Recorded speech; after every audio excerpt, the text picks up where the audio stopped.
Okay. So students, today we are going to learn about political science, the United Nations chapter. That will be the revision. So the United Nations, an international organization, was established to ensure peace and security at the international level. So you can see this, uh, the hall, which is already there in the picture. So that is United Nations, where the all other country members comes and discuss the problems of their countries. Now we are going to learn the next slide. That is, in this chapter, we are going to learn about the objectives, principles, structure, and role in securing peace. Next one, a United Nations background. In this, we are going to study the United Nations background. The United Nations is an organization which came to be in the year 1945. It was the result of the devastation of First and Second World War. We have studied about the World War I and II in the first chapter of political science, where we saw the life and the property were destroyed on a large scale. So in order to bring uniformity in international peace and security, the League of Nations was established after the First World War, but after the Second World War, the League of Nations failed and did not maintain peace and order among the nations. Then it was decided the use of such destructive and dangerous weapons should be stopped. That's when, after the Second World War, and the United Nations was established. Now we are going to learn the chronology of the establishment of the United Nations. The Atlantic Treaty was signed between Prime Minister of England, Sir Winston Churchill, and American President Franklin D. Roosevelt during the Second World War on 14th August 1941. According to this treaty, a decision was taken to set up a permanent mechanism to establish international security after the Second World War was over. And discussions followed on this decision in two conferences among Allied powers in 1944 and 1945, and a draft of the treaty to establish an international organization was prepared at San Francisco in America. Representatives of 50 countries drafted the charter was signed on 24th October 1945, and the United Nations was established. So the United Nations is an international organization of sovereign nations. So next one, the United Nations is the world's largest international organization. When charter was signed on 24th October 1945, only 50 members were there. But today, the number has increased up to 193 countries. All these members of the nation come together on the platform of the United Nations. The United Nations has its own definite objectives. We shall study in detail now the objectives of the United Nations. The United Nations takes up all necessary measures for establishing international peace. It works to prevent conflicts. It helps countries to conflict to make peace. It creates conditions and allows peace to follow and flourish.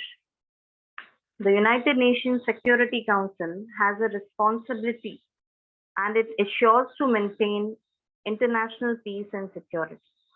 Also, United Nations is based on principles to maintain peace and security, that is providing freedom to all the countries. It restrains the countries who wants to enter into the conflict with other countries. It also gives assistance for peacekeeping missions. Now we have the principles of the United Nations. So all member states have a sovereign equality. The organization based on the principles of sovereign equality of all its members. That means everyone will be treated equally and there will be no discrimination based on their economic power, military power, or geographical conditions. All members should have their international disputes settled by peaceful means in such a manner that international peace, security, justice are not endangered. Now, the next slide is the structure of the United Nations. That means how it works. The first one is the General Assembly. So, General Assembly works. General Assembly is the member countries are the members of the General Assembly. The position and the status of all the countries, where they are rich or poor, big or small, is the same. Every year, the General Assembly meets in its sessions from September to December. During this session, the General Assembly discusses important issues like environment and disarmament. तो students, general assembly काम क्या करता है? उसका ये काम है कि हर कंट्री, चाहे वो रिच हो, पुअर हो या बिग हो या स्मॉल हो, उसे वो मेंबर बना के उनको ये मौका देते हैं कि अपनी प्रॉब्लम्स को वो यहाँ पर आकर डिस्कस करें, चाहे वो प्रॉब्लम्स एनवायरमेंट बेस पे हो या डिसआर्मामेंट पे हो। Disarmament means the destructive weapons, जैसे nuclear weapons are made by other countries. You know the story about Japan and America's the attack with nuclear weapons, that is Hiroshima and Nagasaki. You have already read in the first chapter of political science. Now we'll go to the next one, the next structure, that is Security Council. So Security Council works in that there are 15 members in the Security Council. In that, there are 5 are permanent members and 10 are non-permanent members. These non-permanent members are chosen every 2 years by the General Assembly. America, Russia, England, France, and China are the permanent members of the Security Council. So you can understand that in Security Council, we have 15 members, 15 members होते हैं, उसमें से 5 जो है वो permanent members हैं और 10 जो है वो non-permanent members. उनमें से 5 जो है 5 permanent members जो हैं वो है Russia, England, China and France and America. Okay. Next one, Economic and Social Council. Economic and Social Council is the main objective of this organization is to coordinate the economic and social policies of the United Nations. So the council has 54 members. In this Economic and Social Council, we have a 54 members. They are selected by the General Assembly. They are chosen by the General Assembly. Each member has a tenure of 3 years. वो 3 साल के लिए choose किए जाते हैं by the General Assembly. Okay, so this is Economic and Social Council. Next one, the Secretariat is also the part of the United Nations Secretariat. The Secretariat has the responsibility of carrying out the administrative tasks of the United Nations. The chief of the Secretariat is the Secretary General. He is selected by the General Assembly and the Security Council. His tenure is of 5 years. So you can understand, students, कि Secretariat को भी choose general assembly और security council choose करते हैं और जब इन्हें ये मेंबर बनाया जाता है तो वो 5 इयर्स के लिए सेक्रेटरी रहते हैं. Okay, the next one, international court of justice. So international court of justice means the judicial branch of the United nation. The international court of justice is located at the in the Netherlands. There are 15 judges in Netherlands. There are There are 15 judges in the International Court of Justice. They are chosen by the General Assembly and the Security Council. Every judge has tenure of 9 years. So students, in picture also you can see there are 15 judges who are sitting there, and they have been selected by General Assembly and Security Council. और वो कब तक रहते हैं? 9 years के लिए उनको ये allot किया जाता है seats. That is International Court of Justice. Next one is Trusteeship Council. So Trusteeship Council, after the Second World War, the territories that were undeveloped were placed under the responsibility of the developed nation. इसका मतलब ये होता है कि second world war के बाद जितने भी टेरिटरीज थे, आप तो जानते ही हैं कि जितने भी फर्स्ट वर्ल्ड वॉर और सेकेंड वर्ल्ड वॉर हुआ था, उसमें बहुत सारे लोगों की लाइफ और टेरिटरी प्रॉपर्टीज बहुत ज्यादा डिस्ट्रॉय हो चुका था, और इसके वजह से ऐसे बहुत सारे कंट्रीज पुअर हो गए थे. तो उन पुअर कंट्रीज को किसके जिम्मेदारी पे दिया जाता था?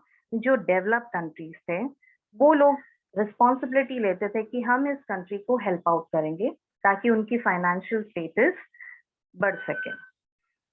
The later were supposed to help bring about the development of the trust territories, and once they attained independence from their colonies, help establish democracy. The work of the Trusteeship Council is over as there are no trust territories left. Okay. Now the next one. Now you can see, apart from this other slides, we have already completed that 6 structures. Now the next one is, apart from the 6 major organs, affiliated organizations of the United Nations. These are all the organizations which are affiliated by United Nations, help in the function. They are called specialized agencies. That is, they are working in specific areas, that they help different nations in those areas. Some are International Labour Organization. So you can see the logo ILO, that means International Labour Organization. So what it works, क्या काम करता है वो देखते हैं. So International Labour Organization is the United Nations agency whose mandate is to advance social and economic justice through setting international labor standards. तो आप देख सकते हैं कि ये ऑर्गेनाइजेशन इसलिए बना हुआ है कि कोई भी लेबर के साथ किसी भी तरह का जस्टिस नहीं हो रहा होगा, उनके साथ अन्याय हो रहा होगा, may be socially, may be economically, so this organization helps that. So that is ILO. You can see in the slides where the headquarters are there, when it is founded. So you can see that. The next organization is Food and Agricultural Organization. Food and Agricultural Organization's logo is already there. That is FAO. The Food and Agricultural Organization of the United Nations is a specialized agency of the United Nations that leads international efforts to defeat hunger and improve nutrition and food security. So this organization most probably helps in other countries to give all this food and agriculture, where the countries are having the issues of not proper food is there. That's why this organization helps that country. Next one is the World Bank.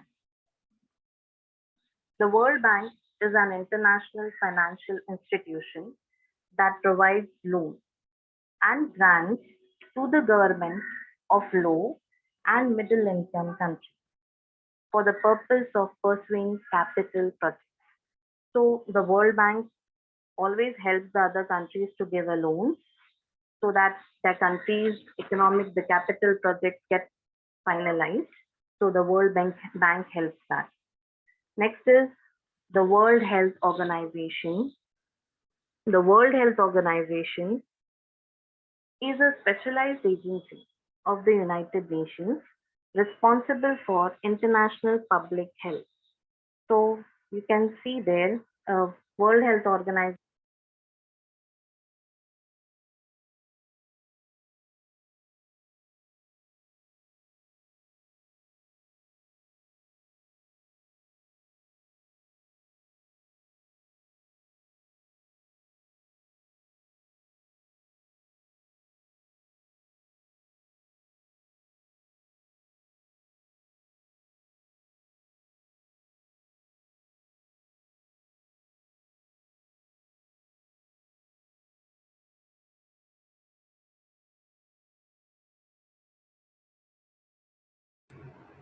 Rinko ma'am, you're not audible.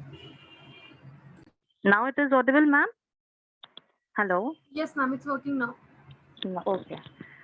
Now the next one is UNICEF. UNICEF, that is UNICEF, is also known as the United Nations Children's Fund, is a United Nations agency responsible for providing humanitarian and development aid to children worldwide. So the agency is among the most widespread and recognizable social welfare organization in the world with a presence in 192 countries and territories. So is a very UNICEF is an affiliated organization which is it works for giving nutritious food to health, nutritious food and health care available to children. Several workshops were organized in India to find out measures to overcome malnutrition among babies and children. So, next one is Monetary Fund,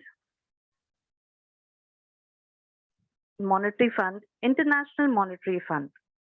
So, it facilitates international trade. See, International Monetary Fund promotes international monetary cooperation, that is facilitate international trade, fosters sustainable economical growth, reduce poverty around the world, make resource available to members experiencing balance of payments difficulties, prevent and assist with recovery from international financial crisis. So this is also based on funds. Any countries need any funds, so this organization helps regarding funds. Funds देकर ही वो country को help out करते हैं और इसका headquarters Washington में है. Next one is UNESCO, that is United Nations Educational Scientific and Cultural Organization. So ये ऑर्गेनाइजेशन एफिलिएटेड ऑर्गेनाइजेशन है. ये इसका एम ये है कि promoting world peace and security through international cooperation, education, science and culture. अगर किसी कंट्रीज किसी चीज के लिए बैकवर्ड है, स्पेशली एजुकेशन के लिए, तो यूनेस्को उसको हेल्प आउट करता है कि बहुत सारे लोग वो कंट्री से एजुकेटेड हों और वहाँ पर स्कूल्स ओपन हों. वो सारी चीजें यूनेस्को देखता है. So that is UNESCO. So students, you can see in this United Nations we have the objectives of the United Nations is to settle international conflict peacefully. So the United Nations Charter lays down the ways and means to employ it and achieve this goal. So it includes appointing an intermediary acceptable to the nations involved in the conflict, use the legal procedure, appoint an arbitrary to solve the disputes, and if needed to take resource to military means and ensure that conflict will not occur again. In modern times, human security has been threatened by terrorism, racist, and religious conflicts. So, as a result, the functions of securing peace, the United Nations has required a lot of importance. So, United Nations puts too much efforts to ensure that violence does not erupt in strife-torn areas and normalcy is restored as soon as possible. So, for example, starting school, creating awareness among the people about human rights and social, economic, and political facilities available, conduct elections, etc. So these are the United Nations are preserving to in each countries.